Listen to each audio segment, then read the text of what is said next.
Okay, so right off the bat, something that I found strange about the play was in the first scene, Pop only called Elliot Ortiz by his last name, and in the first scene, Grandpop had like an obsession with the military code when he just wouldn't say anything besides stating certain rules that the military had to follow, and I thought this was strange because it kind of like showed how the family was a little bit disconnected and unsettled, and they're all kind of obsessed with like the idea of being a soldier. And then two values that I saw during the play. The first value was openness and sharing, and this was held by Elliot and his mother, Ginny. And then the other value I saw was like bottling up your emotions, and that was held by Pop. And then a word that I didn't understand the first time that I looked up was raghead on page 50, and it turned out that when I looked it up, it was a racial slur, and like towards an Iraqi person. The context that this adds to the play is that um, it shows that like American soldiers can actually be quite cruel and vile. And so, how does the play reaffirm or challenge the idea of ideas involving America and the average American soldier? So this, I thought that it worked more to challenge them, but it also did reaffirm them.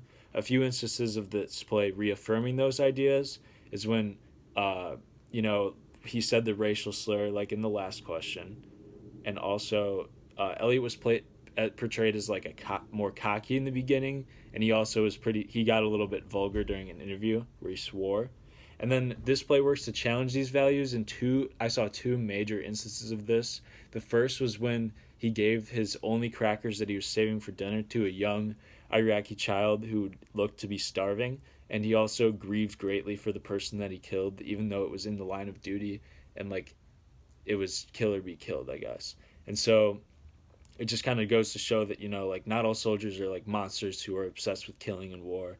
They're real people with real emotions.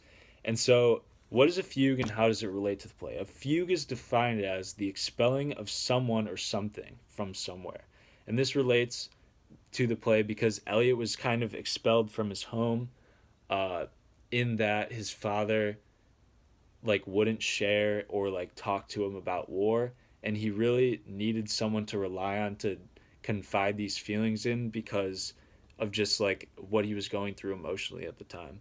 And so he felt isolated, and as a result he decided to do another tour of duty in Iraq.